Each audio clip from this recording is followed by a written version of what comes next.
Hi, my name is Chelmin, and I'm part of NerdMeetup. I'm a master's student at the University of Waterloo. I'm a TA as well as a private tutor. So in this segment, in the second segment of Learn Effectively, I'm going to teach you about brain power and how the brain works. Now the first thing I want to talk to you about is the fear of simplicity, as we all have this fear.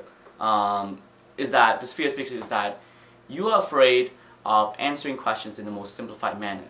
Because for some reason, people think that university is this place where everything is difficult and everything is complex. So you have this desire and this need to answer and to answer things and do things in a very complex manner. So when someone usually asks you a question, you tend to answer in a long sentence, maybe two, or maybe even paragraphs, when all you really need is one simple answer.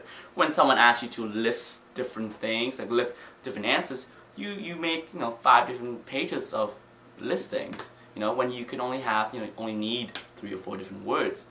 But that's the problem that we have, is that we fear the simple things because we think the simple things are wrong. But usually when I write something that's a lot, it's because I don't really know it. That's why I write a lot of things. Okay? Because a person who knows their material well, they can answer simply and with great confidence. So when you're in university, please embrace simplicity. Okay? When you see complex information, I want you to see simplified concepts.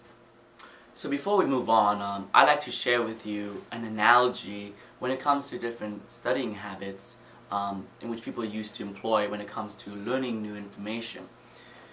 Now I want you to imagine you're an artist and you're going to a field and there's a beautiful girl there sitting on a bench and it's a nice sunny day out and there's a house and grass and whatnot.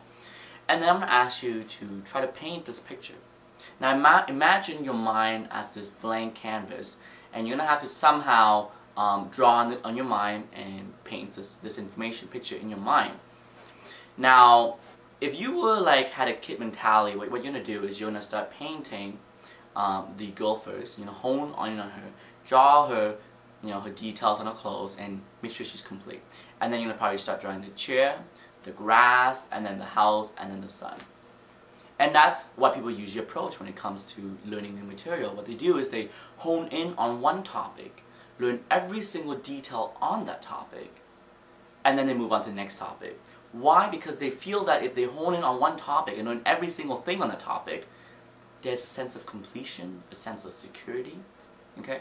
And learning this way is perfectly okay. But like I said, this is how a kid would learn new information, and you're probably not a kid. So how does a professional artist paint a picture like this? Well, what a professional artist does is that he has this blank canvas. He's going to start painting the sky first, and then he's going to paint the ground on top of the sky, and then he's going to paint the sun, and he's going to paint the house, and probably the girl will be the last thing he paints on this picture. Okay? Why does he do this? Because if you run out of time, you will still have a complete picture in this case. You may not, you may be missing the girl, but if anyone looks at it, they can't tell if it's a complete picture or not, because there are no empty spaces, and that's exactly how you should be approaching learning.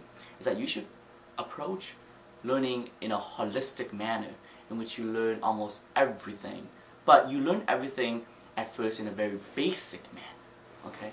And then you slowly build up to more detailed concepts later on, and that's exactly how you should be approaching when you want to learn and do well in university, or learning anything new in particular. So now I'm going to talk to you about the mechanisms of how your brain takes information from the outside world, puts it inside your brain, stores it there, and outputs it at a later time. So there are essentially 3 main stages, okay, and 2 sub-stages within each of these 3 main stages. The first is input. Very obviously, how is the information getting into your brain? Whether it is, are you reading it? Are you listening to it? Are you seeing a picture of it? Then the sub-stage of this input is called input decoding. How are you changing this raw material of input into a form that your brain can understand? Then the second stage, is the storage stage. Now, your information is going into your brain and now it has to be It has to be stored there somehow. Now your brain has two types of memory, just like your computer. It has your short-term memory, okay, and it has your long-term memory. Short-term memory will be wiped out very shortly, hence short-term. What you want to do is you want to change what happens, that all information goes into your short-term memory first, and your task as an efficient learner is to convert the short-term memory into a long-term memory which will last essentially forever. Now once you do that successfully, you can do something called output, outputting the material, and outputting comes in the form of writing on a test, speaking to your friends, lecturing other people, and that would be the third stage. Now stage just before that would be output decoding, and this stage is the stage where you basically take the information in your brain, output it in a way that is understandable to your listener and of course to yourself. Now to become a very good and efficient learner, you need to stop inputting material. Why? Because on a test, on exams, you are not tested on how well you input material, it's how well you output material. And that's the stage in the mechanism of your brain which you likely are not doing. And what do I mean by outputting material? That means practicing, doing practice exams, lecturing yourself, writing notes from scratch, okay? That's how you output material. And in fact, most of the time spent studying should not be inputting material, but outputting. Because that is the time when you know how well you actually know this material. And basically, I would like to conclude this segment of brain power. And please watch the other segments to learn a bit more on how to learn effectively.